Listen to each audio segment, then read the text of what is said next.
These might be the cutest and smallest Valentine's Day cookies I've ever made.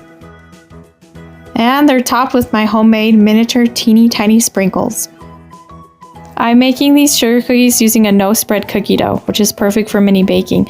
This recipe doesn't puff up or get fluffy, so the cookies don't turn tall or weird.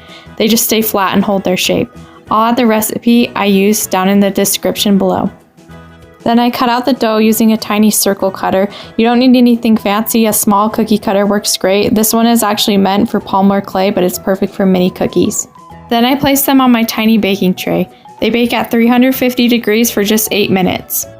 So this is what they look like when they came out of the oven. They didn't spread at all and they kept their shape really well. Once they cooled, I frosted them using my favorite frosting recipe.